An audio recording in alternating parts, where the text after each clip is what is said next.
কাণ্ডে চাঞ্চল্যকর বয়ান নাবালকের। রাজ্যের শিশু কমিশনের 2 সদস্যের সামনে চাঞ্চল্যকর বয়ান।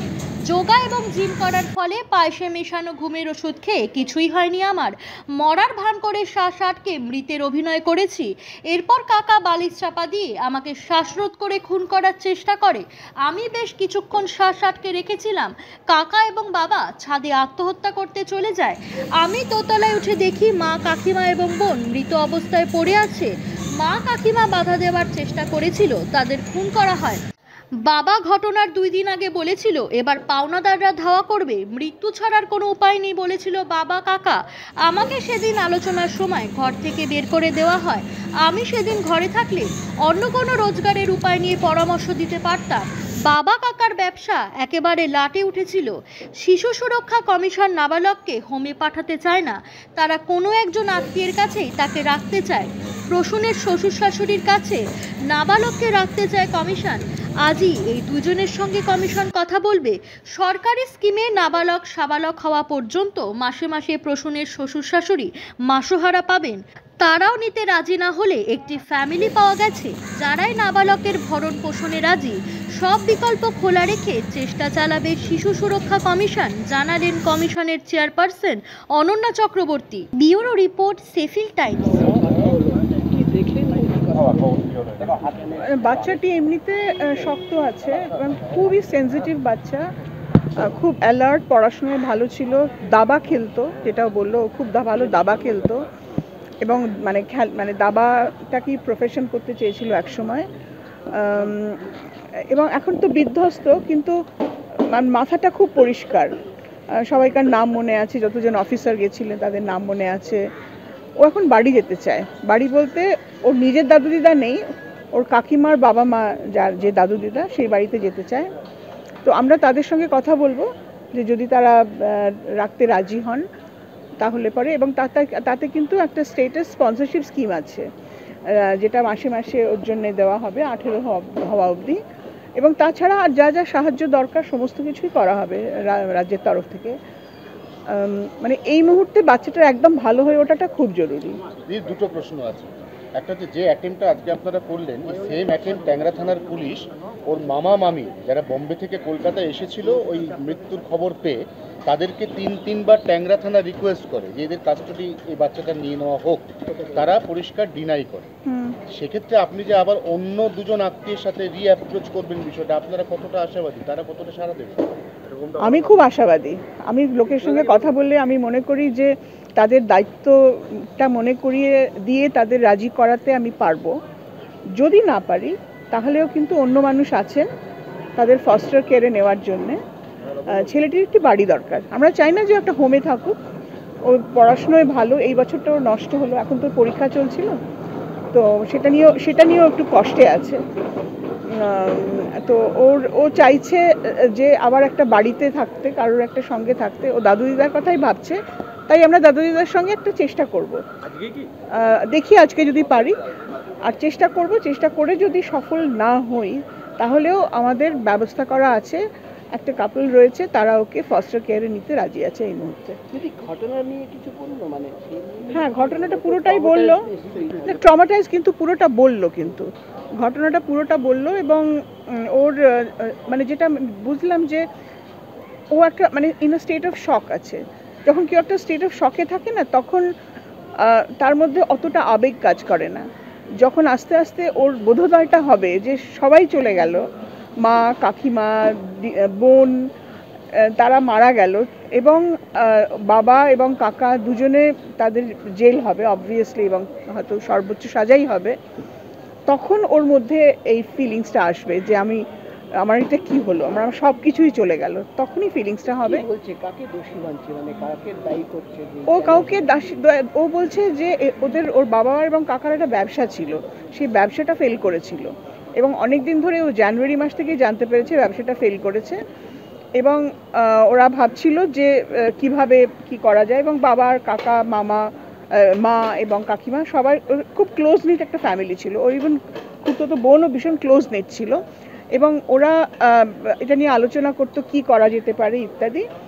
কিন্তু যেদিনকে ঘটনা তার 2 দিন আগে ওর মা এবং ওর মা ওকে সব কিছু বলতো, কিন্তু ও মারা যাওয়ার দুদিন আগে ওর মা বাবা কাকা ইত্যাদি ওদের সঙ্গে কিছু কিছু কথা হয়েছে, যেখানে যে কথাটা ওকে বলেনি, ওকে বলেছে এটা বড়দের ব্যাপার, তোমাকে এর মধ্যে ঢুকতে হবে না। এবং বুঝতে পেরেছে যে ওকে ওদের পায়েসের মধ্যে ঘুমের ওষুধ খাইয়ে দেওয়া হয়েছে ইত্যাদি। এবং তারপরে ও ভীষণ রেজিস্ট করেছিল, কারণ ও বোধহয় বিয়ে করতো, এক্সারসাইজ করতো, সেই জন্যে ওকে মানে ওর মাকে ওর বোনকে যত তাড়াতাড়ি মেরে ফেলতে পেরেছে, বা ওর মাকে এবং কাকিমাকে, ওকে পারেনি, কারণ ওর গায়ে খুব জোর ছিল, ও রেজিস্ট করেছে।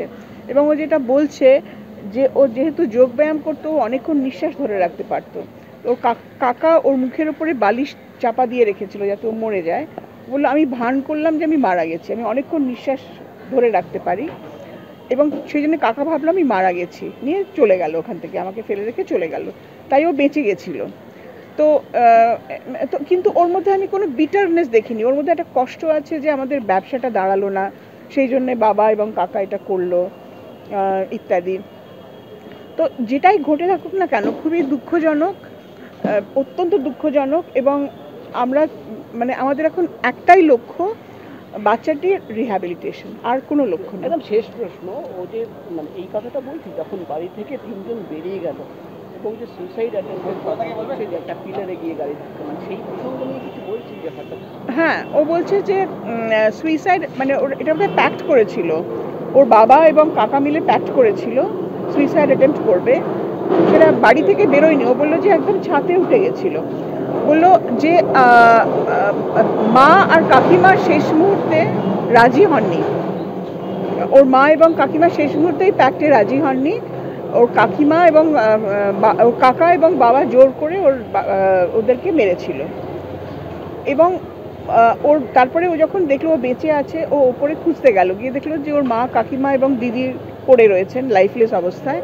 তারপর ও আরও ওপরে গিয়ে দেখলো যে ওর বাবা এবং কাকা তারা সুইসাইড করবে ঠিক করেছে, এবং ওকেও কনভিন্স করে ফেলেছে।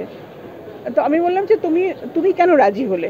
বললো আমি যাদের যাদের ভালোবাসি সবাই তো চলে গেছে, আমার মা, আমার কাকিমা, আমার বোন, তাদের আমি এত ভালোবাসি, তারা চলে গেছে, আমি আর বেঁচে থেকে কি করব। মানে ওকে একদম ব্রেন ওয়াশ করে ফেলেছিল যে মৃত্যু ছাড়া আর কোনো উপায় নেই। কিন্তু ওর মানে ওর ভালো ছিল আর কি, মানে ওর কপাল ভালো যে ও বেঁচে গেছে, ভালোই বলবো, কারণ অত্যন্ত ব্রাইট একটি ছেলে, খুব ভালো ছেলে। ও এখন খুব নেতাজি হচ্ছে ওর আদর্শ, এবং শুয়ে শুয়ে এখনও নেতাজির আত্মজীবনী পড়ছে। চেস খেলতে ভালোবাসে, তাই আমরা ওকে একটা চেস উপহার দেব ঠিক করেছি কমিশন থেকে। ও বসে বসে যদি চেস খেলে, ও আর হাসপাতালে থাকতে চাইছে না, ও বাড়ি যেতে চাইছে। এবারে দাদু দিদার সঙ্গে কথা বলবো, দেখা যাক কি হয়। পরিবারের অনেক ধার দেনা হয় এবং প্রায় কিন্তু বাড়ি থেকেও আসতো, কি বলছি যে মানে মৃত্যুর ঠিক আগের দিন বা 2 দিন আগে থেকে অনেকেই আসছিল টাকা পয়সা নিয়ে। না, ও ঠিক সেটা বলছে না, ও বলছে যে ওর বাবা আর কাকা বলেছিল যে এবারে ওরা ধাওয়া করবে, ওরা এসে তার আগেই মানে কিছু করতে হবে, তার আগেই আমরা মরে যাই।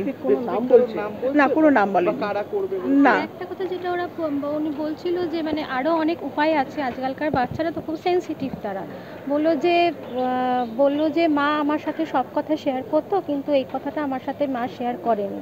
হয়তো যদি আমরা জানতাম যে তাহলে আরও অনেক উপায় আছে। এবং আরেকটা কথাও বললো যে চেস খেলে, চেসের অনেক টুর্নামেন্ট হয়, বললো আমি বাড়িতে বলিনি, কিন্তু আমার ইচ্ছা ছিল যে চেসের টুর্নামেন্টে কিছু পেলে আমি হয়তো বাড়িতে ফিনান্সিয়াল হেল্প করতে পারি, সেই কথাটাও ও বললো। মানে খুব সেন্সিটিভ মানে বাচ্চাটা। কোনো স্পেসিফিক নাম বলছে যে কারা ধাওয়া করতো বা কেউ আসছিল সাথে কি কাটে না, সেসব কিছু বলে না। দিদি একটাই শেষ প্রশ্ন, যে আপনি যেটা বললেন যে কাকা খুন করার চেষ্টা করেছিল বাচ্চাটাকে, তো অ্যাটেম্প টু মার্ডার, একদিকে যেমন খুনের মামলা হচ্ছে, তো আপনার কি আলাদা কোনো সুপারিশ করবে যে অ্যাটেম্প টু মার্ডার করার চেষ্টা করেছে পুলিশের কাছে? দেখুন, ওকে তো অ্যাটেম্প টু মার্ডার করেছে, আরও 3 জনকে তো মেরে ফেলেছে, সুতরাং এটা পুলিশ দেখবে, কিন্তু অবশ্যই সর্বোচ্চ সাজা হওয়া উচিত, এবং একটা এক্সেম্পলারি সাজা এই জন্য হওয়া উচিত যে এটা কি মানে এটা কিভাবে সমর্থন করা যেতে পারে। একটা বর্বরচিত ঘটনা, বাড়ির 2জন মানে বউকে মেরে ফেলা হলো, বাড়ির মেয়েকে মেরে ফেলা হলো, ছেলেকেও প্রায় মেরে ফেলা হলো, এটা তো কোনো উত্তর হতে পারে না একটা ক্রাইসিসের। আরও অনেক অনেক উপায় আছে, অনেক কিছু করার। তো আমার মনে হয় এর পিছনে আরও অনেক গল্প আছে, অনেক কিছু রয়েছে, তাই পুলিশ সেটা খুঁজে বার করবে। তবে ওদের ব্যাপারে কিছু বলছে মানে না, ও বলতে পারছে না কিছু, ও শুধু বলছে যে অনেক টাকা পাওনা ছিল। হ্যাঁ এটাই বলছে। বালিশ চাপা দিয়ে যদি শ্বাসরোধ করার চেষ্টা, এটা কবে হয়েছিল? সেদিনকেই হয়েছিল, সেই রাত্রেই হয়েছিল, সোমবার রাতে না মঙ্গলবার? প্রথম দিন রাতেই হয়েছিল। সোমবার রাতে। হ্যাঁ ধন্যবাদ দিদি। ঠিক আছে, থ্যাংক ইউ।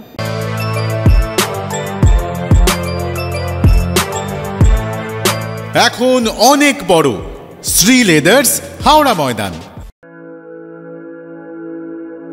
আপনি কি জটিল কিছু সমস্যায় ভুগছেন, সমাধান পেতে চান? যোগাযোগ করুন প্রখ্যাত জ্যোতিষ ও তান্ত্রিক মনসারাম ভট্টাচার্যের কন্যা মনসা কন্যার সাথে। প্রখ্যাত জ্যোতিষ ও তান্ত্রিক মনসা কন্যা হাওড়া জানবাড়ি ও হাতিবাগানের নিজস্ব মন্দিরেও বসেন।